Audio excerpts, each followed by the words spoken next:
Já contamos na nossa mesa com a honrosa presença do ministro de Estado da Fazenda, Guido Mantega. Já contamos também com a honrosa presença do senador Walter Pinheiro, que propôs a realização da sessão de debates temáticos. Já contamos também na nossa mesa com a honrosa presença do senador Lindbergh Farias, que é presidente da Comissão de Assuntos Econômicos. Eu convido com satisfação para compor a mesa o governador do estado do Mato Grosso, Silval da Cunha Barbosa.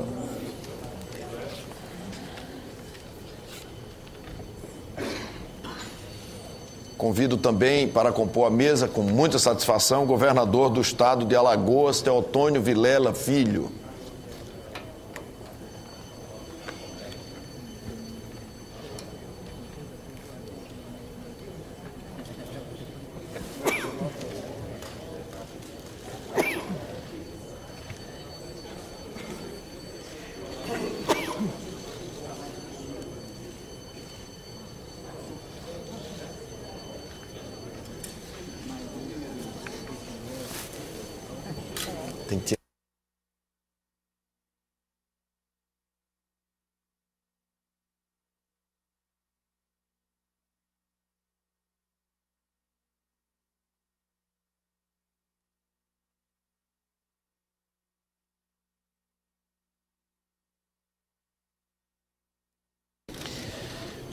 Inicialmente, senhores senadores, nós gostaríamos de, em nome de todo o Senado, desde já agradecer a presença do ministro Guido Mantega, dos governadores.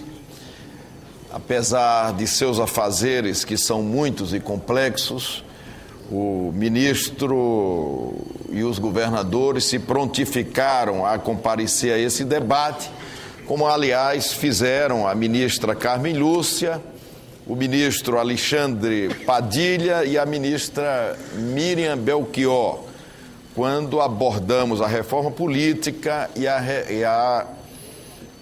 e as perspectivas para o financiamento da saúde pública brasileira. Portanto, desde já, muito obrigado a todos por prestigiar esta casa neste debate.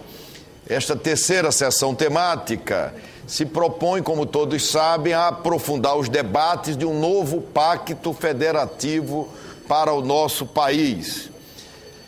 O Brasil apresenta, como todos sabem, uma boa saúde financeira, tem um quadro de pleno emprego e a atratividade do primeiro leilão do pré-sal essa semana são indicadores de que estamos verdadeiramente no rumo certo. Entretanto, há ainda desconfianças que precisam ser dissipadas, notadamente no ambiente produtivo. Tenho certeza de que a equipe econômica e o governo, como um todo, estão atentos a estes sinais, a fim de que recuperemos um ambiente favorável ao investimento. Nesta perspectiva, é fundamental que o Senado Federal assuma o protagonismo, como já vem fazendo, na busca de uma fórmula equânime e justa para a distribuição dos recursos arrecadados pelos impostos pagos pela população. Ainda hoje, após 25 anos da promulgação da Constituição Federal, são muitas as ponderações quanto à distribuição da receita dos impostos entre a União, os estados e os municípios. É aqui no Congresso Nacional, como todos sabem também, o espaço para discutirmos e decidirmos sobre a melhor conformação de nosso pacto federativo. Particularmente aqui no Senado, é onde recai a responsabilidade de trabalhar para que o pacto atenda a todos os entes federados, respeitando as peculiaridades e necessidades de todos eles. Desta forma, reitero, o Senado se faz imprescindível para a construção de um pacto federativo que contemple a todos e que, ao mesmo tempo, permita a representação eficiente dos entes federados de economia mais frágil.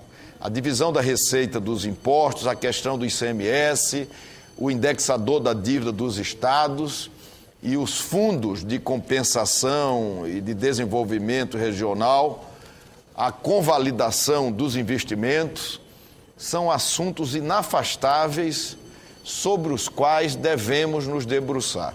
Várias propostas surgem a cada dia, tentando uma distribuição mais justa para os entes federativos com o objetivo de recuperar a capacidade de investimento de estados e municípios.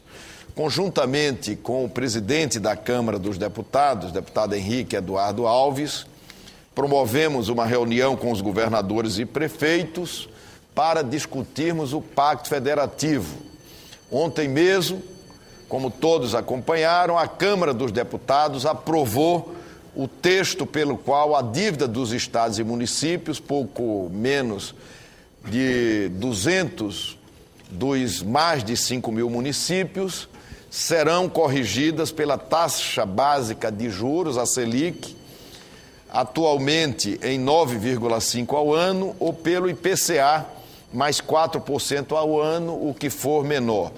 Atualmente, os estados e municípios pagam ao governo uma correção de IGPDI mais 6% ao ano, IGPDI mais 7,5% ao ano, ou IGPDI mais 9% ao ano, o que é verdadeiramente inaceitável. Também obtivemos a informação do senador Lindbergh Farias, que é presidente da Comissão de Assuntos Econômicos, de que estamos muito próximos a um acordo para votar o projeto de resolução número 1 com a reforma do ICMS e, consequentemente, teremos a convalidação dos incentivos no CONFAS. No ano passado, aprovamos, ministro, aqui no Senado Federal, a proposta para modificar a sistemática de cobrança do ICMS de mercadorias e prestações de serviços de transporte interestadual e intermunicipal sobre operações e prestações realizadas de forma não presencial. Da mesma forma que daremos celeridade à troca do indexador das dívidas estaduais aprovadas na Câmara, que daremos celeridade aqui no Senado Federal, esperamos também, em contrapartida, que a Câmara dos Deputados priorize a partilha do comércio eletrônico não presencial. A medida se justifica com a extraordinária expansão do uso da internet, que instituiu o chamado comércio eletrônico, em que o comprador é exposto a uma variedade de produtos e preços sem precedentes em nossa história econômica. Os plenos empregos e expansão da renda impulsionaram mais ainda o setor de inclusão de mais camadas sociais. A nova realidade trouxe, como todos sabem, muitos benefícios para o cidadão comum, mas também muitas distorções. A maioria das lojas virtuais é sediada em poucos estados mais ricos e desenvolvidos da federação. Atualmente, o consumidor de um estado que adquire o produto em uma loja virtual em outro estado paga o ICMS na origem da mercadoria. A nossa proposta foi a de sujeitar essas operações ao mesmo tratamento dado às vendas que se realizam entre empresas de estados diferentes e foi aprovada por unanimidade pelo Senado Federal. Dessa forma, caberá ao estado de localização do destinatário da mercadoria o imposto correspondente à diferença entre a alíquota interna e a alíquota interestadual. Somente no ano passado, o comércio eletrônico movimentou mais de 19 bilhões de reais. Observem a importância dessa proposta para o equilíbrio fiscal e, por consequência, para o Pacto Federativo, considerando que, quando as atuais regras de distribuição foram colocadas na nossa Constituição, em 1988, o comércio eletrônico ainda nem existia. Nunca é demais, ministro, e faço isso logo no início desta sessão temática, lembrar que, quando acabamos com a guerra dos portos, o governo assumiu o compromisso com o Senado e com o país no sentido de ajudar na aprovação na Câmara dos Deputados da partilha dos impostos do comércio eletrônico. Não podemos encerrar esse ano, portanto, sem que esse compromisso de lado a lado seja cumprido. A ênfase que dou à matéria é porque, como todos sabem, eu fui o relator e participei em todos os momentos de toda a negociação.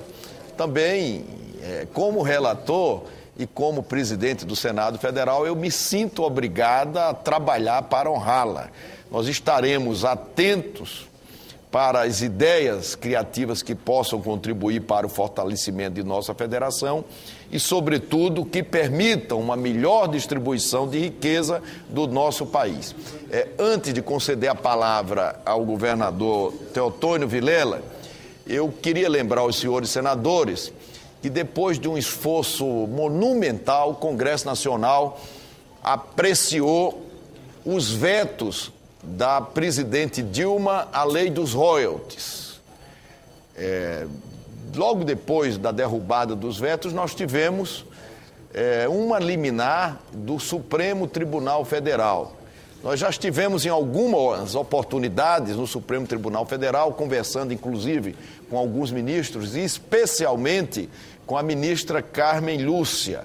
É muito importante que essa mobilização continue dos governadores para que nós tenhamos, num curto espaço de tempo, a definição sobre os royalties a partir da decisão do Congresso Nacional. Isso, com relação ao equilíbrio fiscal que se quer para o Brasil, será fundamental, muito importante, sobretudo para estados e para municípios brasileiros.